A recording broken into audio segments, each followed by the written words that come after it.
Bismillahirrahmanirrahim. Assalamualaikum warahmatullahi wabarakatuh. Perkenalkan, nama saya Andi Prabu Satria Putra dari kelas P3G.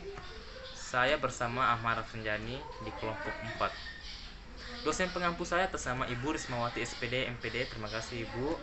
Puji dan syukur atas kehadirat Allah Subhanahu wa taala yang telah melimpahkan rahmat dan karunia-Nya sehingga kita masih sempat hadir di tempat yang penuh barokah ini guna mengikuti mata kuliah Orkom. Jadi, materi yang dibawakan untuk kelompok 4 adalah yang pertama adalah booting sekuensi, yang kedua faktor-faktor kinerja komputer, dan yang ketiga pengukuran kinerja sistem. Oke, kita masuk yang pertama. Yang pertama adalah booting sekuensi. Apa itu booting sekuensi? Booting adalah istilah teknologi informasi dalam bahasa Inggris yang mengacu kepada proses menyalakan komputer, di mana semua register prosesor di setting kosong dan status kompresor atau prosesor di setting kosong, di setting reset. Sedangkan sekuensi sendiri berarti urutan. Jadi, dengan kata lain, booting sekuensi dapat diartikan sebagai satu susunan yang menentukan dari mana komputer Anda harus membaca data dan seterusnya memulakan sistem operasi. Oke. Tujuan booting sekuensi. Adapun tujuan dari perurutan ini adalah untuk menentukan perangkat mana yang menjadi ke-1, ke-2, ke-3 dan seterusnya dalam pembacaan saat booting. Ya, ini sangat sederhana. Proses booting komputer adalah proses perjalanan penyalaan komputer dari awal sampai pengambil alihan sistem operasi secara penuh terhadap perangkat. Booting identik dengan BIOS, yakni Basic Input Output System, yang merupakan sebuah kode software fungsi utama dan sangat vital, yakni memberi informasi visual seketika pada saat penyalaan komputer. Oke. Urutan boot sekuensi yang sering digunakan ada 3, yaitu hard disk, disket, dan CD-ROM. CD-RAM. Oke. Berdasarkan urutan ketiga ini, apabila komputer dihidupkan, maka ia akan membaca hard disk terlebih dahulu. Apabila terdapat sistem operasi dalam hard disk ini, maka ia akan dijalankan. Dan apabila tidak, komputer akan membaca disket, kemudian membaca CD-ROM, dan seterusnya. Oke. Jika terjadi kesalahan dalam boot sekuensi ini, maka komputer Anda akan sering mengalami gangguan saat booting. Sebagai contoh, bila urutan pertama CD-ROM dan komputer dinyalakan turn on, dan saat itu ada sebuah CD dalam CD-ROM, maka CD tersebut akan dibaca terlebih dahulu, dan karena bukan operating system atau OS, maka dapat dipastikan desktop Windows dari OS komputer Anda tidak akan muncul sebelum CD tadi Anda keluarkan dari CD-ROM, dan akhirnya Anda beranggapan bahwa komputer atau laptop Anda rusak. Yang kedua, faktor-faktor kinerja komputer. Kita masuk yang bagian pertama. Banyaknya aplikasi yang berjalan di belakang sistem. Semakin banyak kita membuka aplikasi dalam software, komputer biasanya akan semakin memperlambat kinerja komputer. Meskipun pengaruhnya ada yang relatif kecil dan ada yang relatif besar. Penting untuk diketahui ketika menginstal software, cek apakah ada aplikasi yang senantiasa berjalan di belakang. Hal ini bisa diketahui dengan program auto-runs. Oke. Bagian kedua adalah hard disk. Hard disk Anda menyimpan semua data di komputer Anda, dari file program hingga dokumen dan foto.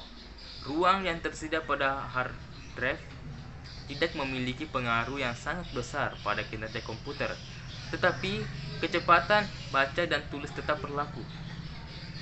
Hard disk yang berputar pada 7200 rpm per second akan dapat memproses data lebih cepat daripada hard disk yang berputar pada 5200 rpm per second. Oke, kita masuk yang ketiga, malware. Ketika komputer kita terkena malware atau virus dan sejenisnya, sudah hampir dapat dipastikan bahwa kinerja komputer akan lambat. Virus akan sering menggunakan sumber daya komputer, baik RAM atau CPU, termasuk juga senantiasa memantau aktivitas komputer. Hal ini tentu sangat berpengaruh terhadap kinerja aplikasi lain.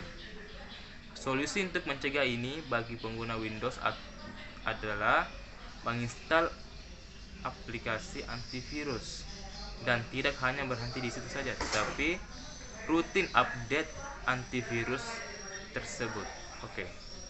Kita masuk yang keempat, RAM atau memori yang pas-pasan.